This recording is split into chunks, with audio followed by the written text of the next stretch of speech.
नमस्कार, आप देख रहे हैं एनबी न्यूज और मैं हूं आपके साथ पवन पांडे। स्वागत है आपका हमारे इस खास कार्यक्रम। बढ़ते हैं, दिल्ली में आज फिर विपक्षी दलों की बैठक हो रही है। कांग्रेस की अगुवाई में संसद भवन में आज विपक्षी दलों की बैठक हो रही है, जिसमें लोकसभा और राज्यसभा के फ्लोर लीडर्स शामिल हो रहे हैं। कांग्रेस के पूर्व अध्यक्ष राहुल गांधी भी इस बैठक में शामिल हो सकते हैं। बता दें कि संसद का मानसून सत्र चल रहा है। इस दौरान पेगासस जासूसी मुद्दे को लेकर हंगामे की स्थिति बनी हुई है। वहीं पेगासस जासूसी के आरोपों, कृषि कानूनों और ईंधन की बढ़ती हुई कीमतों पर चर्चा की मांग कर रहा है।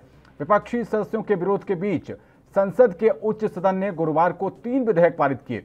वहीं खड़गे की दफ्तर पर आज विपक्षी दलों के नेताओं की बैठक बुलाई गई है। बताया जा रहा है कि बैठक में विपक्षी दल संसद में सरकार को घेरने की रणनीति बनाएंगे। 19 जुलाई से ये सत्र शुरू हुआ था, लेकिन अब तक दोनों सदनों की कार्यवाही ज्यादातर बाधित ही रही है। विपक्षी दल इस बात पर जोर देते आ रहे हैं कि पेगासस जासूसी मुद्दे पर पहले चर्चा कराने के लिए सरकार के तैयार होने के बाद ही संसद में गतिरोध खत्म होगा। इसके पहले संसदीय कार्य मंत्री प्रहलाद जोशी ने विपक्ष की मांग को खारिज करते हुए लोकसभा में कहा था कि यह कोई मुद्दा ही नहीं है। सूत्रों के मुताबिक कांग्रेस पेगासस मामले को ज्वलंत बनाए रखने के साथ ही केंद्रीय कृषि कानूनों और महंगाई के मुद्दे पर भी सरकार को पुरजोर ढंग से घेरने की कोशिश करेगी। कांग्रेस के पूर्व अध्यक्ष राहुल गांधी और खड़गे पिछले कुछ दिनों में विपक्ष के नेताओं के साथ कई बार बैठकें कर चुके हैं। चलिए तो मुद्दे पर वापस लौटते हैं और चर्चा की शुरुआत करते हैं। चर्चा पर हमारे साथ दो बेहद खास मेहमान जुड़ रहे हैं। कांग्रेस प्रवक्ता कुंवर सिंह जी और बीजेपी से प्रदीप भटनागर जी लाइव जुड़ गए हैं। बहुत स्वागत है एनबी न्यूज पर आप दोनों का। आपसे शुरुआत करते हैं कुंवर सिंह जी। एक बार फिर से बैठक हो रही है। पिछली बार साइकिल चलाई थी तो संदेश ये गया कि अखिलेश यादव का जो चुनाव चिन्ह है उसको प्रमोट किया जा रहा है। आज ये बैठक होनी है, क्या रणनीति? जब सरकार अपने मनमाने काम करती है तो विपक्ष एक साथ बैठ के और जनहित के मुद्दों पे चर्चा तो करेगा। जनहित के मुद्दों पर जब काम ना हो, सरकार सिर्फ अपना गाल बजाने का काम कर रही है, तो विपक्ष अपनी बात जब लोकसभा राज्यसभा में नहीं कह पाता तो इकट्ठा होकर ये लोकतंत्र को मजबूत करने का काम तो करेगा। तो ये जो मजबूती है वो अगर सदन के पटल पर दिखे तो और भी ज्यादा अच्छा है, वहां पर चर्चा हो पाए तो और भी ज्यादा अच्छा है, लेकिन वहां पर चर्चा हो नहीं पा रही है। प्रदीप जी, किस चीज का इंतजार कर रहे हैं? इंतजार हमें किसी चीज का नहीं है। हमें तो इंतजार इस चीज का है कि इनके जो झूठों का बोलबाला हो रहा है, इनसे पारदर्शिता जल्दी होए। बस हम तो इस चक्कर में हैं ये, क्योंकि ये 2019 में भी आदरणीय राहुल गांधी जी ने ये मुद्दा उठाया था और 2019 से अब तक 21 हो गया, अभी तक कोई FIR कंप्लेंट नहीं कराई। ये 19 में बहुत जोर शोर से कांग्रेस ने मुद्दा उठाया था टेलीफोन रिकॉर्डिंग का। और देखिए अभी तक 2019 में अभी तक किसी भी नेता, मंत्री, सांसद, विधायक, आम जनता, किसी नागरिक ने अभी तक कोई कंप्लेंट लॉन्च नहीं कराई कि हमारा फोन टेपिंग हो रहा है। आप भी दोबारा, क्योंकि पार्लियामेंट चल रही है, इन्होंने विषय है, चुनाव का टाइम है, कुछ ना कुछ विषय दिए, मगर आज भी ये क्यों कंप्लेंट नहीं? देखिए माननीय उच्च न्यायालय ने भी कहा है कि जब 2019 में आपने विषय उठाया था तो आपने अभी तक दोबारा कंप्लेंट क्यों नहीं कराई? कंप्लेंट भी क्यों नहीं कराई आपने? आप इस तथ्य को तो ले रहे हैं, आप पार्लियामेंट में बैठ के बात नहीं कर रहे हैं। अरे भाई, आपको IT मंत्री जवाब दे चुके हैं। आप इसकी 2019 से आपको इस चीज का संदेश चल रहा है, आप इस पे पार्लियामेंट नहीं चलने दे रहे, मगर आप FIR नहीं कराएंगे, आप कंप्लेंट नहीं कराएंगे। आप अब न्यायालय चलेगा। न्यायालय ने भी यही कहा कि 2019 से आप बैठे तो थे और आपने उठाया विषय, आप चुप क्यों हो गए? आपने अब तक क्यों नहीं कंप्लेंट करी? अगर आपको लग रहा था कि अभी आपकी फोन टेपिंग हो रही है तो आपने कंप्लेंट तो करता ही है। तो कहीं लेकिन प्रदीप जी, सुप्रीम कोर्ट ने साथ ही ये भी कहा है कि अगर ऐसा हुआ है तो मुद्दा वाकई गंभीर है, जबकि आप कह रहे हैं कि मुद्दा ये कोई मुद्दा ही नहीं है। ये भी कहा गया है कि अखबार के माध्यम से खबरें उठाई गई हैं, तथ्य नहीं दिए गए हैं इसके। न्यायालय ने कहा है अगर मुद्दा उठाया है तो न्यायालय ने यह भी कहा है कि मुद्दा उठाया है तो इस पे गहन जांच होनी चाहिए। मगर जांच के लिए कंप्लेंट तो FIR क्यों नहीं कर रहे? कोई लॉन्च क्यों नहीं कर रहे? कंप्लेंट लिख के क्यों नहीं दे रहे? अगर लगता है कि इनकी वही कोई लीकेज, कोई प्राइवेसी चली गई, चाइना से बात करते हुए बात लीक हो गई, पाकिस्तान से बात करते हुए लीक हो गई, तो इन चीजों को ले हवाला के जरिए हो गई, क्योंकि ये लोग तो वैसे ही घिरे हुए मनी लॉन्ड्रिंग में। पूरा कांग्रेस मनी लॉन्ड्रिंग में पहले घिरा हुआ है, मगर क्या इन चीजों को ऊपर ला नहीं रहे। ठीक है कि अखबारों से ये चीजें उठाई गई हैं, लेकिन आपने जो भी 2G और कॉमनवेल्थ गेम्स जैसे जो बड़े घोटाले सामने आए थे और जिनके बाद आपकी सरकार वापस आ पाई थी 2014 में, वो भी मीडिया ट्रायल के बाद ही उनका खुलासा हुआ था। तो इस बात को लेके कह देना कि मीडिया की वजह से उठाया गया है ये मुद्दा, इससे मुद्दा हल्का नहीं हो जाता। हाँ प्रदीप जी, बात पूरी करिए। कलमाड़ी जी जेल गए, उनकी एफआईआर कराई गई और उस पर जांच हुई। ऐसे नहीं जांच हुई कि मुजवानी हुई, उस पर सीबीआई जांच हुई बाकायदा, और जांच में वो जेल गए। और शीला दीक्षित जी को इतनी लंबी सरकार चलाने के बावजूद भी, मजबूत सरकार चलाने के बावजूद भी हाथ धोना पड़ा, और जिसका फायदा दिल्ली के मुख्यमंत्री अरविंद केजरीवाल जी को मिला, क्योंकि उन्होंने कितने विषय उठाए। कोयला घोटाला उठाया तो वो शांति बैठ गए। इन्होंने ऑडिट उठाई बिजली विभाग की, कई कांग्रेस घोटाला कर रही है, बिजली में 21,000 करोड़ का गबन कर रखा है। इस विषय क्यों, कहीं ना कहीं इनके हर जगह हाथ तो दबे हुए हैं, मगर ये आते नहीं है सामने।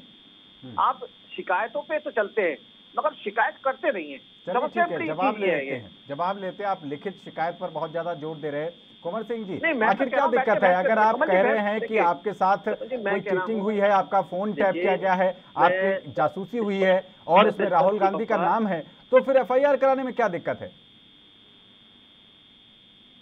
पार्टी कोई व्यक्तिगत मामला लेके, हमारी व्यक्तिगत नहीं है। 500 लोगों ने सुप्रीम कोर्ट पे आवेदन दिया है। क्या वो सुप्रीम कोर्ट पर यहाँ पर वक्त हो रहा है छोटे से ब्रेक का, ब्रेक के बाद वापस आएंगे तो चर्चा को आगे बढ़ाएंगे। बने रहिए एनबी न्यूज के साथ।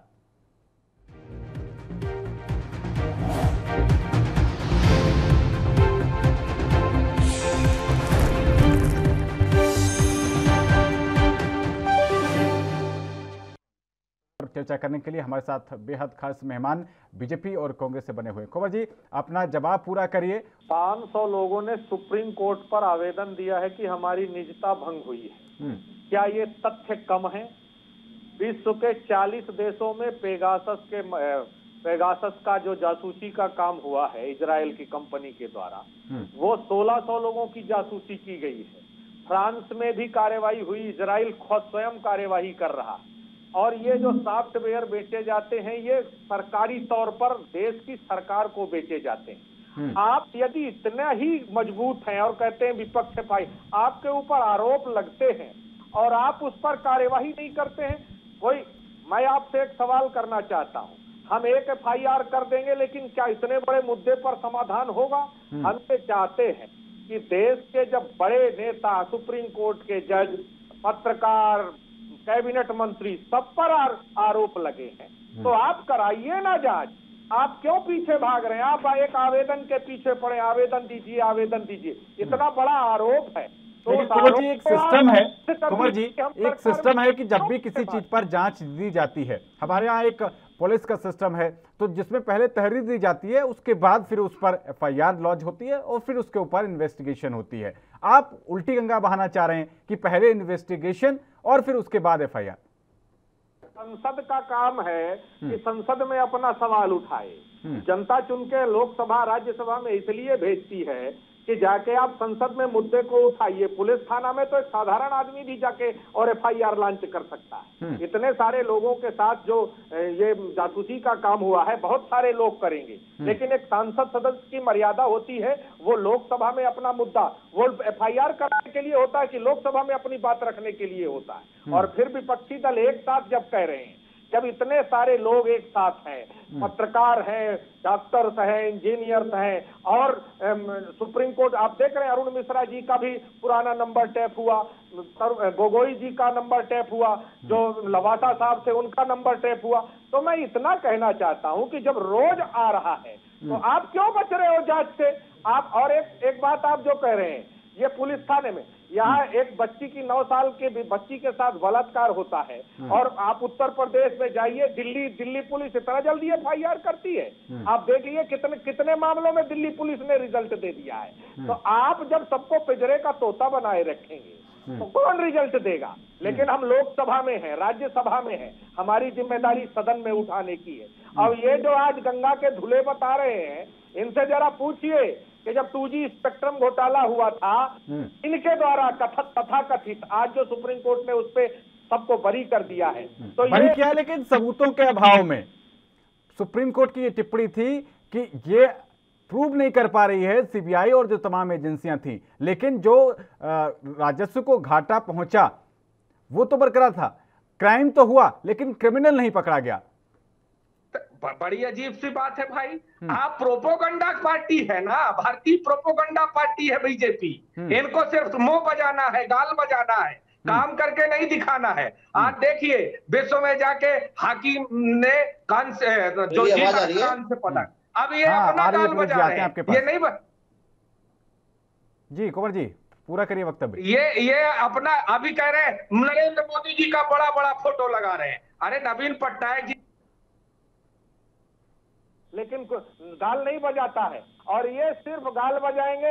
230 करोड़ रुपया इनने खेल बजट से घटा दिया। इसको नहीं बताएंगे अनुराग ठाकुर जी कि हमने इतना बजट खेल से काट दिया है, लेकिन अभी बड़ी बड़ी फोटो लगवाएंगे जैसे ये खुद दौड़ के आ रहे हो। हमारे यहाँ एक कहावत है कि बच्चा भैंस देती है और पीठ जो है वो भैंसे की थपथपाई जाती है। खिलाड़ी वहां खेल रहे हैं, बजट में आपने कटौती कर दी, और असली हीरो नवीन पटनायक जी है, और गाल बजा रहे हैं अनुराग ठाकुर और नरेंद्र मोदी। तो देखिए भाजपा जो है वो प्रोपोगंडा करना चाहती है। ठीक है, जवाब लेते हैं। के आधार पर इनको सिर्फ और सिर्फ लोगों को इधर ध्यान भटकाना है। चलिए ठीक है, जवाब लेते हैं। प्रदीप जी, भारतीय प्रोपोगंडा पार्टी एक नया नाम आपको मिल रहा है, क्या कहना है आपका इस पर? और साथ ही ये भी कि जब इसमें जो लिस्ट मीडिया रिपोर्ट के हवाले से आई है एनएसओ कंपनी की, इसमें तो आपकी पार्टी के भी लोगों के नाम हैं। आपसे इस बात का जवाब लेंगे, लेकिन फिलहाल वक्त हो रहा है एक छोटे से ब्रेक का। ब्रेक के बाद आएंगे तो चर्चा को आगे बढ़ाएंगे। बने रहिए एनबी न्यूज़ के साथ।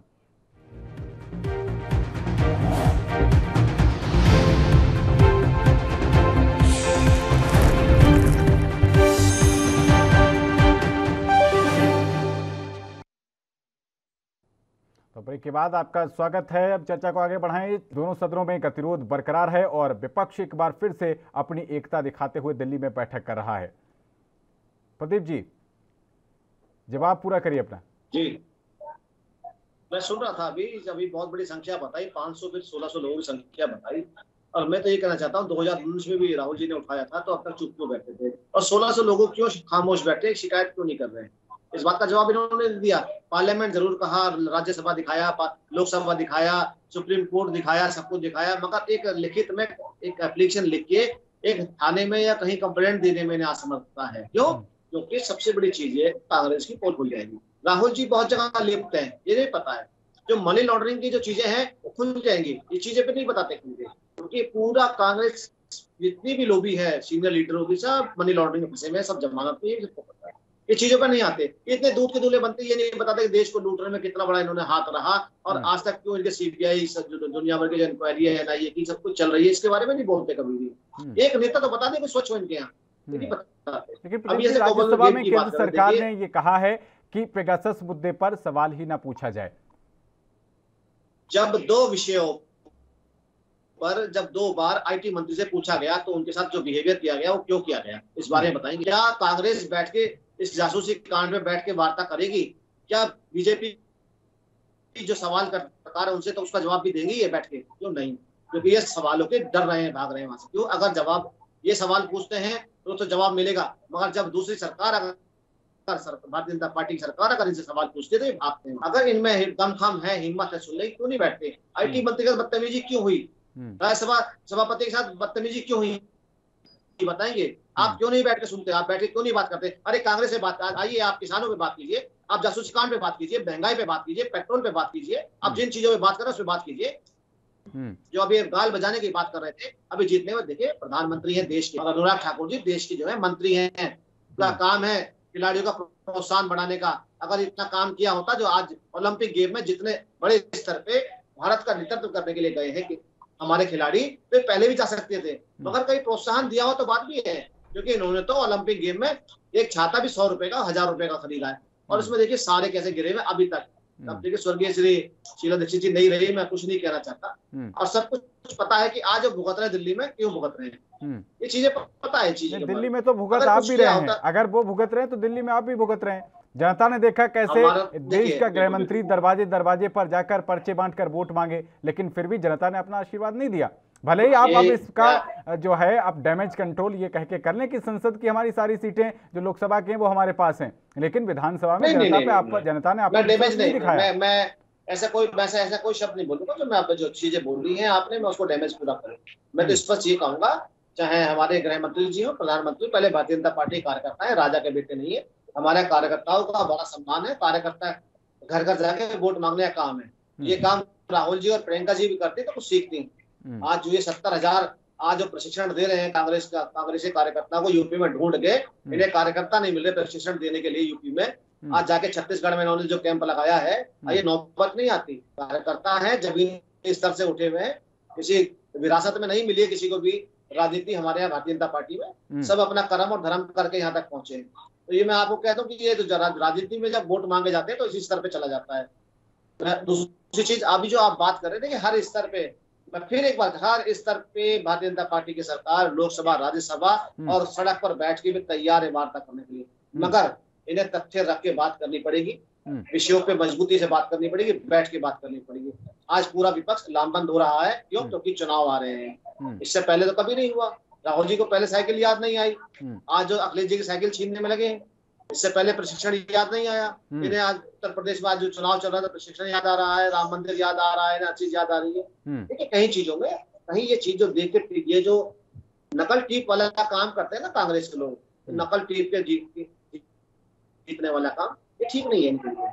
आप बड़ी वरिष्ठ पार्टी रहे, भारत का नेतृत्व तो आपने बहुत लंबे समय से करा है, और आप दावा ठोकते हैं कि आपका आजादी, भारत को आजादी दिलाने में केवल कांग्रेस और गांधी परिवार का ही साथ रहा है। मैं तो इसमें भी अप्रिशिएट करता हूं। अगर आप जिन कर्मों के से आपने भारत को आजाद कराया, आपने जिन तथ्यों से आप भारत को विकसित करा, आपने ऑल इंडिया मेडिकल बनाया, आपने नई सड़कें दी, पुल बनाया, डैम बनाया, वो चीजें डैमेज करने में आप आगे क्यों, उसको लामबंद करके आगे बढ़ाने में क्यों नहीं कामयाबी पा रहे? आज लोकसभा में चीजें पारित होनी है, उन चीजों में काम क्यों नहीं? ठीक है, आप विरोध कीजिए, बिल्कुल आप हर चीज का विरोध कीजिए, मगर जब जहां कानून बनना है या कोई चीज नई पारित होनी है, आप उसमें तो सहभागी बनिए।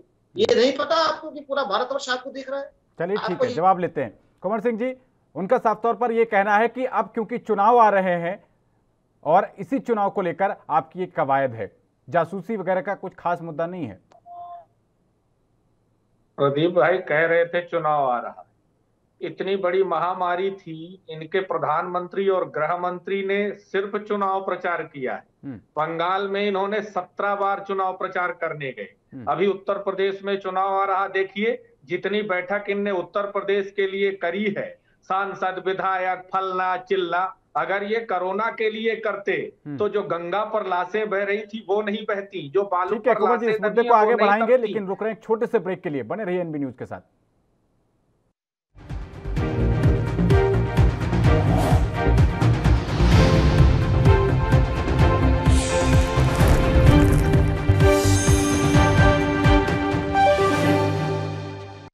ब्रेक के बाद आपका स्वागत है। हम चर्चा कर रहे हैं कि विपक्ष किस तरीके से बीजेपी सरकार को घेरने के लिए एक बार फिर से दिल्ली में इकट्ठा हो रहा है, बैठक कर रहा है।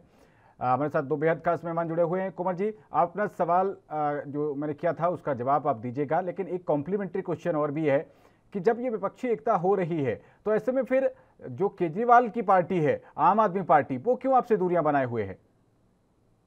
ये तो अपना अपना विचारधारा है, अपनी अपनी आइडियोलॉजी है। हम तो देश के हित के लिए लड़ने चले हैं। जिसको आना हो आइए, जिसको नहीं आना हो आइए, वो जनता को खुद जवाब देंगे। ये लोकतंत्र में किसी को कहने की जरूरत नहीं है।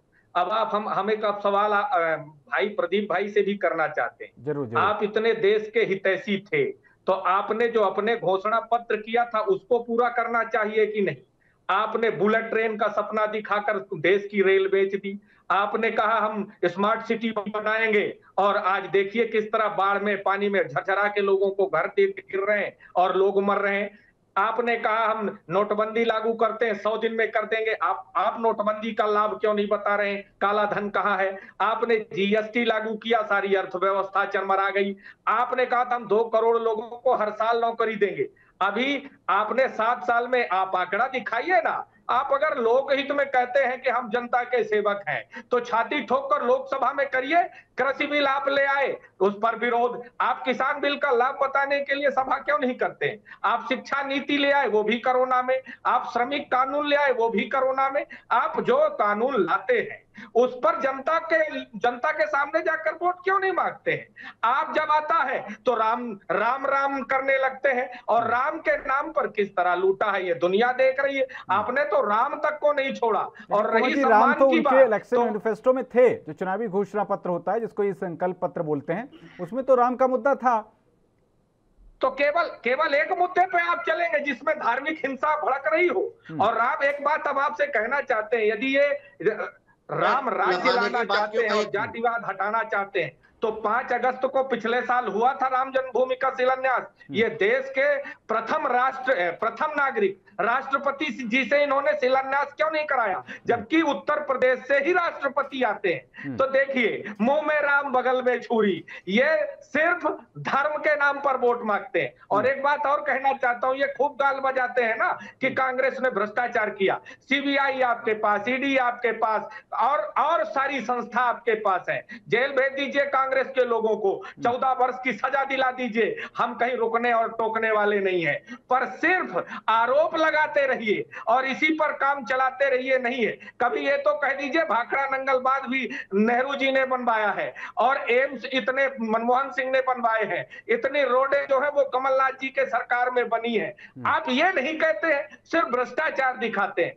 तो आपको भ्रष्टाचार की याद दिला दूं, मध्य प्रदेश का व्यापम कांड दुनिया नहीं भूल सकती है, जिसमें 150 हत्याएं हुई है। 1900 पेज का जो चालान पेश हुआ है, प्रदीप भाई, शिवराज सिंह चौहान से कहिए, लाखों बेरोजगारों का आपने रोजगार छीन लिया और आज आप कहते हैं हम तो बड़ा हितैषी है। तो ठीक है, प्रदीप जी से जवाब लेंगे, रोटी से पेट भरेगा। ठीक है, प्रदीप जी जवाब लेंगे, लेकिन छोटे से ब्रेक के बाद बने रहिए एनबी न्यूज के साथ।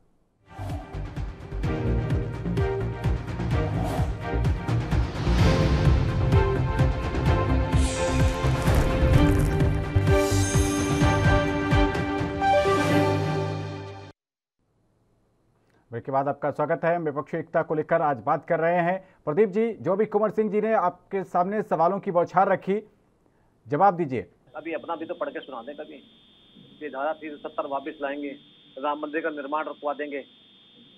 ये थोड़ा सा अपना मैनिफेस्टो भी पढ़ के सुना दे तो ज्यादा बढ़िया रहेगा। और ये जो नौकरियों की बात कर रहे हैं, ये राज्य सरकारों की जो नौकरियों की 2 करोड़ नौकरी की बात कर रहे हैं, इन्होंने कभी पूछा है पंजाब में 37 लाख पद खाली है, क्यों नहीं करे गए? कभी पूछा है छत्तीसगढ़ में इतने रिक्त पद पड़े हैं? क्योंकि राज्य सरकारों का काम है नौकरी, सबने इन्होंने राज्यों में नौकरी दे रखी है, रोक रखी है सब। ये बताइए कभी राजस्थान में आज शिक्षक कम से कम 40,000 शिक्षकों के पद खाली हैं, एक जगह बेसिक शिक्षा के 1.5 लाख खाली हैं। ये बताएंगे आज कम से कम 40-45 हजार पद खाली हैं राजस्थान के अंदर, बताएंगे क्यों नहीं किए गए? बिल्कुल अधिकार है पूछने का इनको, मगर 2 करोड़ नौकरी जो देनी है वो राज्य सरकारों को जो स्तर पे भेज रखी है उसे क्यों नहीं पूरा कर रहे? इस बारे में जवाब क्यों नहीं देते हैं? अगर मैनिफेस्टो की बात करते हैं तो अपना मैनिफेस्टो ही पढ़कर सुनाया करिए।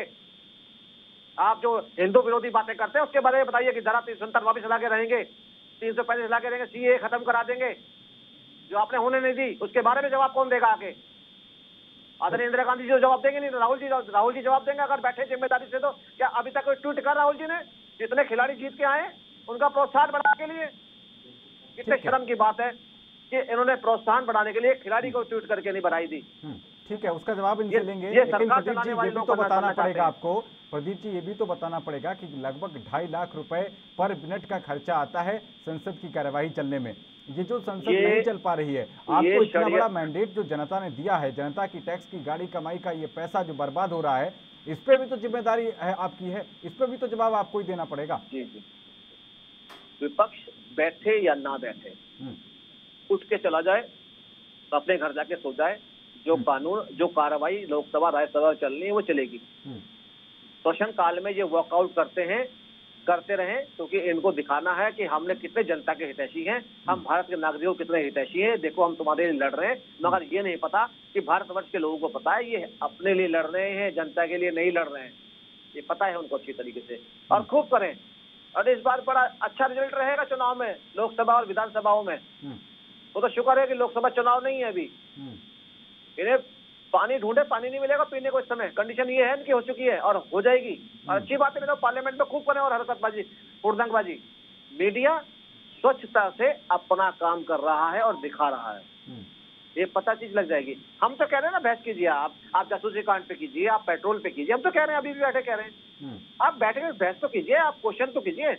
क्वेश्चन तो हमारे पास भी आपसे पूछने के लिए है। लेकिन आप बैठते क्यों नहीं है? ये कहा जा रहा है कि किसान क्यों है? आंदोलन जिन पर की चर्चा होनी थी, उसके बाद किसान आंदोलन की वजह से आपको नुकसान हो रहा है। पंजाब में आपका गठबंधन टूट गया और एक बार फिर से बताया जा रहा है कि पंजाब में आपकी स्थिति जो है वो वैसे ही ढाक के 3 पात रहने वाली है।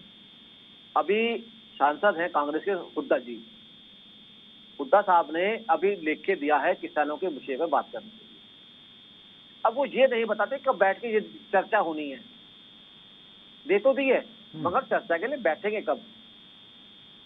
प्रश्नकाल तो आपने बना के दे दिए कि मुझे किसानों के विषय में बात करनी है, मगर आप ये नहीं बताएंगे कब बैठ के बात करनी है। क्योंकि आप तो वर्कआउट आंखों से इशारा करते हैं, राहुल जी आंख मारते हैं, राहुल जी बैठ के उठ के जाके किसान गले संगठन तो कह रहे हैं, आपने जब प्रधानमंत्री मोदी जी ने कहा था कि बस एक फोन कॉल दूर है, किसान तो तब से वो फोन नंबर ढूंढ रहे हैं और वो 12 दौर की जो आपकी बातचीत चली बेनतीजा रही। वो 13वीं दौर के बाद बातचीत की फिर से प्रतीक्षा देखते देखते उनकी आंखें थक रही हैं।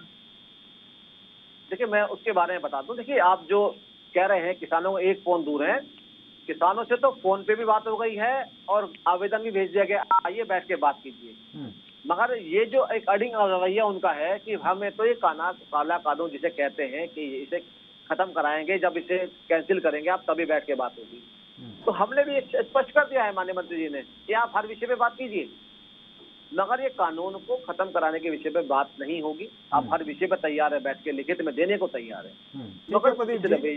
यूपी में एक हमारे कहावत है कि बाकी सब तो ठीक है लेकिन पनाला वहीं गिरेगा, तो वही आप कह रहे हैं और वही किसान संगठनों की तरफ से कहा जा रहा है। आप कह रहे हैं कि हम वापस नहीं लेंगे और वो कह रहे हैं कि हम वापस करा कर रहेंगे। बहरहाल आपके पास वापस लौटेंगे। कुंवर सिंह जी, आप पहले कह रहे थे कि बीजेपी जो है वो धार्मिक एंगल ले आती है और चुनाव में उसका फायदा लेती है, लेकिन जब देश के प्रधानमंत्री मनमोहन सिंह जी, पूर्व प्रधानमंत्री, उन्होंने जब ये बात कही थी कि देश के संसाधनों पर पहला हक अल्पसंख्यकों का है, तो वो भी तो धार्मिक था। वहां पर आप मौन क्यों हो जाते हैं? स्पष्ट करना चाहते हैं कि संसाधन, यदि कोई गरीब आदमी है, आज अगर कोई गरीब आदमी है उसको न्याय दिलाने की बात हमने कर दिया तो गलत बात है। और ये जो कहते रहे हैं कि हम हमेशा से अल्पसंख्यकों के विरोधी, मुसलमान देश का विरोधी है, तो उत्तर प्रदेश में इन्होंने मंत्री क्यों बनाया? दूसरा सवाल, इन्होंने कहा प्रश्न काल में हम उठकर चले जाते हैं। आप प्रश्न काल उठा के देख लीजिए, बताइए ना, आपने लाचार, नकारा, अनपढ़, जाहिल बोला, आपने ये बताइए ना, आपने आयोग बनाया जब। प्रदीप भाई, आप सुनना भी पसंद करोगे या तो डिबेट में आप बोल लो, हम शांत बैठेंगे।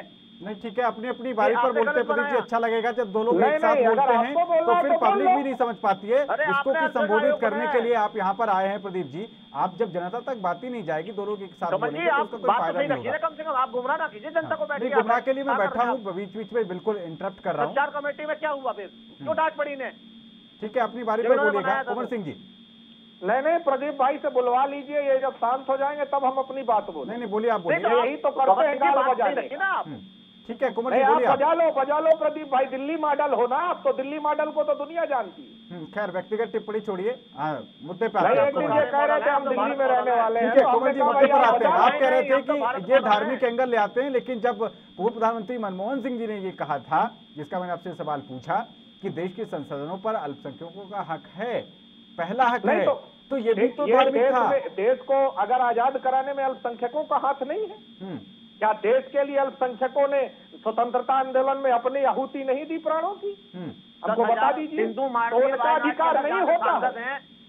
जहाँ सांसद राहुल जी 10,000 हिंदू मार दिए सन 47 के अंदर, वो भी तो बता दीजिए अल्पसंख्यक। आप प्रदीप सुन लेना, आप अब बीच में मत बोलो। आपने 370 लागू की हिंदू के लिए कि कश्मीरी पंडित के लिए? 1990 में आपकी सरकार थी जहां 1.5 लाख एक ही रात में हिंदू काटे गए। आपके आज तक मुंह में ताला क्यों लगा है?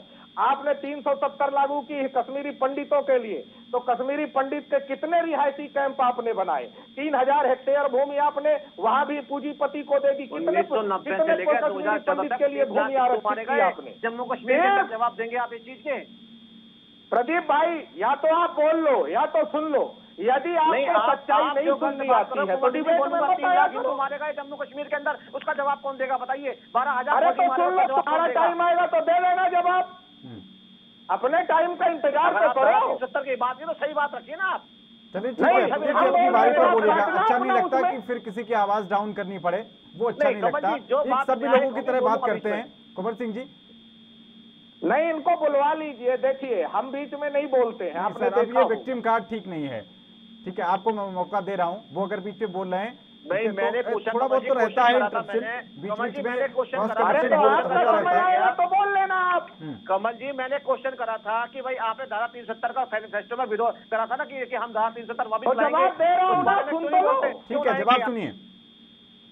आपने 370 का, वही मैंने कहा, 370 आपने समाप्त किया, लेकिन आपने कश्मीरी पंडितों का बता दीजिए। 1 साल हो गया 5 अगस्त से, कितने कश्मीरी पंडित के लिए आपने जमीन आरक्षित की, क्या योजना बनाई? आपने तो कहा था 3500 नौकरी देंगे, मात्र 1600 वहां पर लोगों के लिए आपने विज्ञापन निकाला है। भर्ती कितने की हुई? वो 300-350। ये रहा 370 के लिए। 370 के सिर्फ आप दुनिया को बताने के लिए मत करो ना, वहां का जो कश्मीरी पंडित है, हम भी चाहते हैं उसका पुनर्स्थापन हो।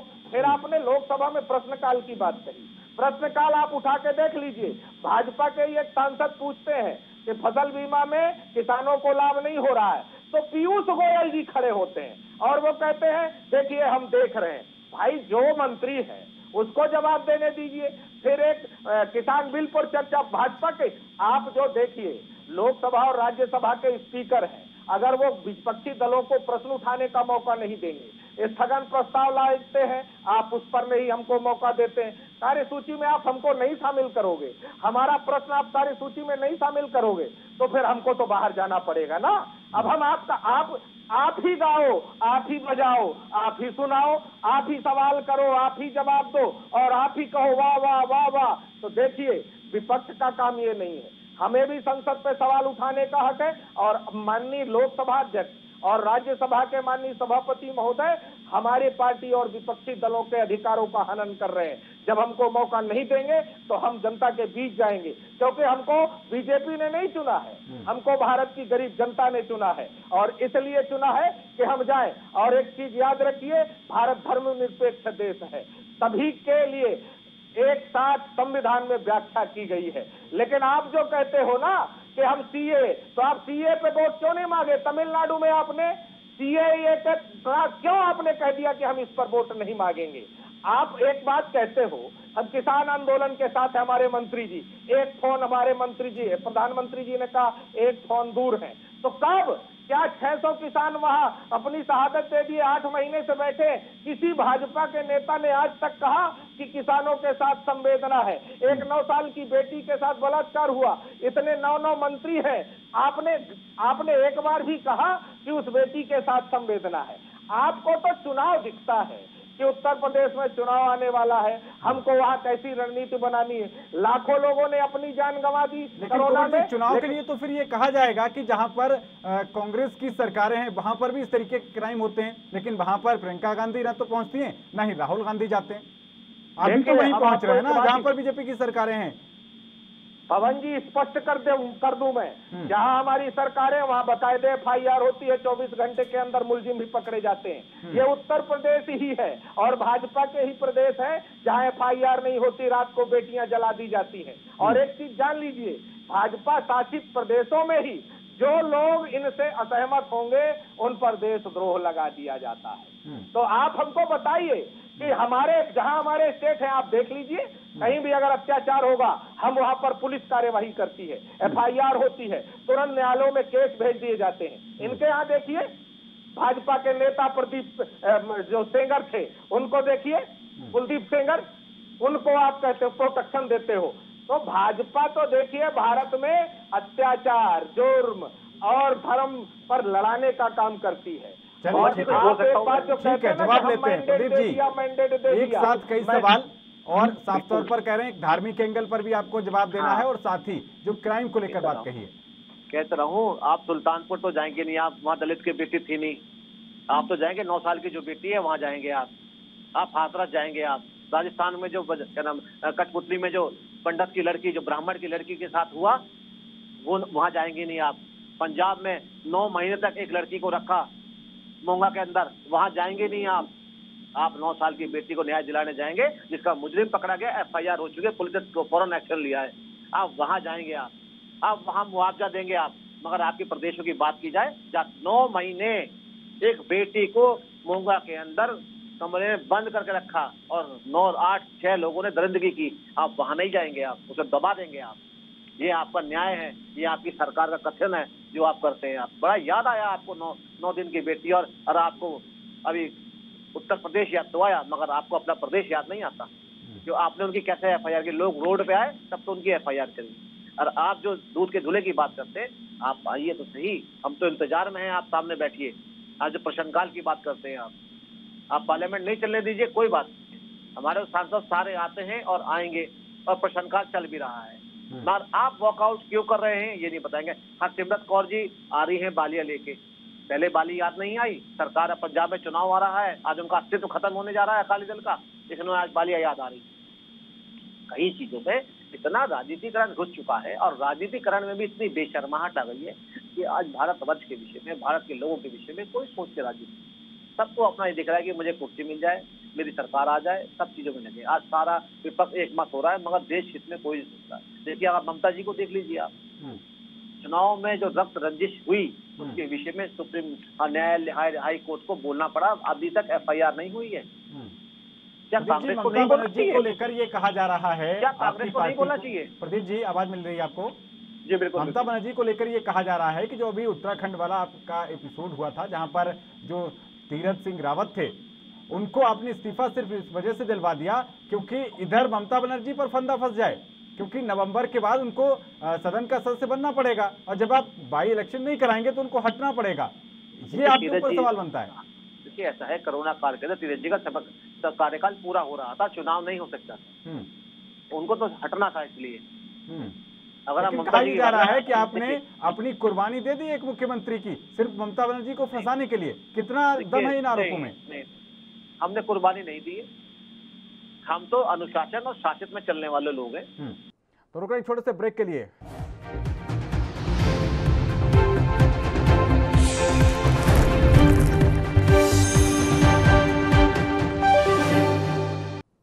ब्रेक के बाद आपका स्वागत है, वापस बहस की तरफ लौटते हैं। प्रदीप जी अपना जवाब पूरा करिए। तो किसी तकनीकी खामी के चलते प्रदीप से संपर्क टूट गया है। कुंवर जी, ये जो लगातार आपके ऊपर भी आरोप लगा रहे हैं, ये क्योंकि विपक्ष की भी एक अपनी जिम्मेदारी होती है। जो मैंने सवाल उठाया था कि करीब 2.5 लाख रुपए मिनट का खर्चा आता है संसद की कार्यवाही में, इस पर भी तो आप जब जनता के बीच जाएंगे तो ये कहेंगे कि हमारे फोन की जासूसी हो रही थी, इस वजह से हमने संसद नहीं चलने दी। फोन की जासूसी हो रही थी, हम ये तो कहेंगे, साथ में ये भी कहेंगे कि देश के गरीब का पैसा लगभग 1000 करोड़ रुपया आपने जासूसी के लगा दिया।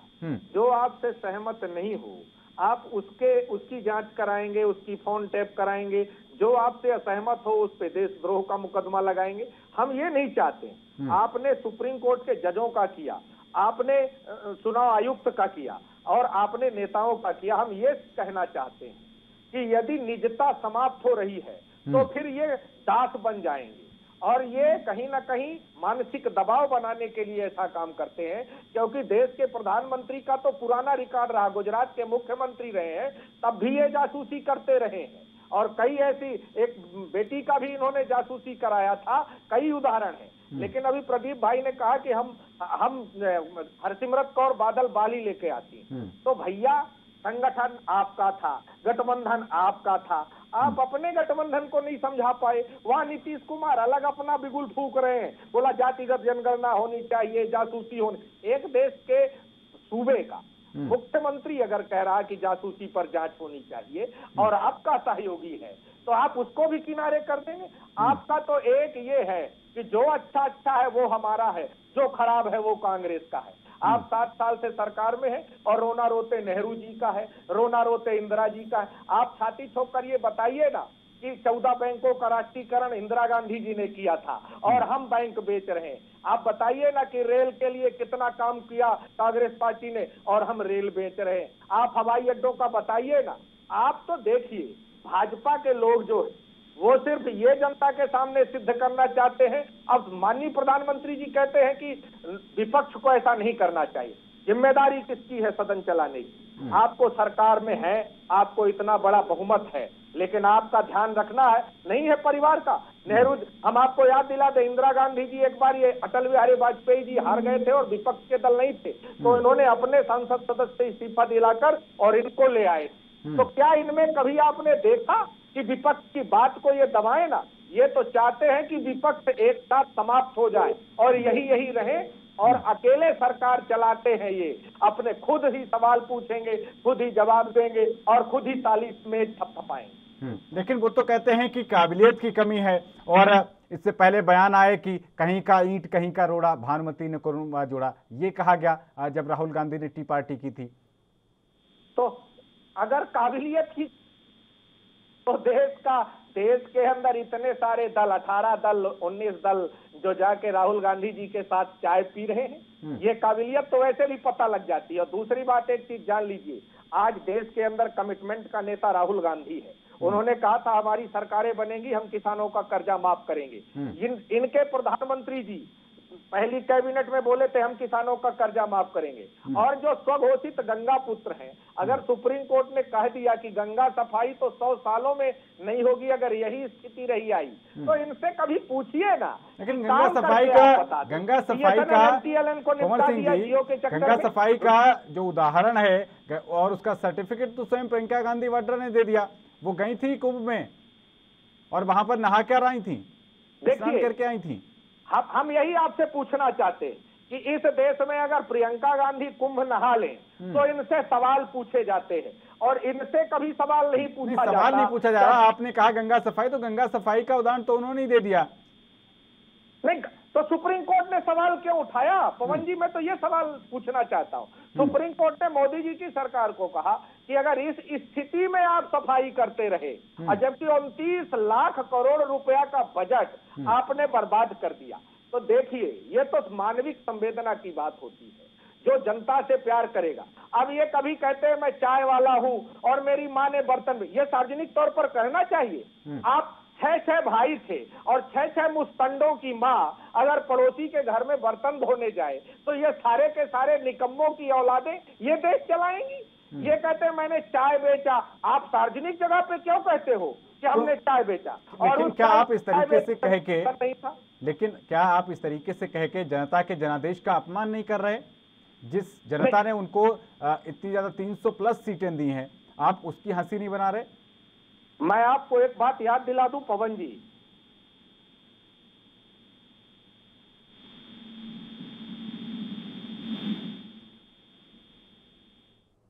कुंवर सिंह जी, आपकी ऑडियो में कुछ दिक्कत आ रही है, मैं उसको दुरुस्त करवाता हूं, फिर आपके पास लौटता हूं। इसी बीच हमारे साथ प्रदीप भटनागर जी, वो कई बड़े आरोप लगा रहे हैं और साथ ही ये भी कहा गंगा सफाई को लेकर कि अभी तक गंगा साफ नहीं हो पाई है। गंगा साफ, अगर ये गंगा जी की साफ की सफाई की बात करते हैं, इस अभियान को लगा कानपुर में लेके देखा आपने किस तरह विरोध प्रदर्शन हुआ, और इन कार्यों को लेके शुरुआत जो कानपुर से की गई है और कई हद तक उसे कामयाबी में करी भी है। आज काशी में जो गंगा जी बह रही है या अयोध्या में सरयू जी बह रही है, ऐसे स्वच्छ नहीं बह रही है। इनके कहने से कुछ नहीं होता। अगर धरातल पे कभी काम करे तो आज सवाल ही नहीं करते बैठ के। आज इन सवालों को ये पूछ रहे हैं, इतने वर्ष उन्होंने 40-45 वर्ष अगर का कार्य करा होता भारत में, तो आज ये सवाल ही नहीं करते। ठीक है, चलिए, बहुत शुक्रिया कुंवर सिंह जी और प्रदीप भटनागर, आप दोनों का इस चर्चा में शामिल होने के लिए।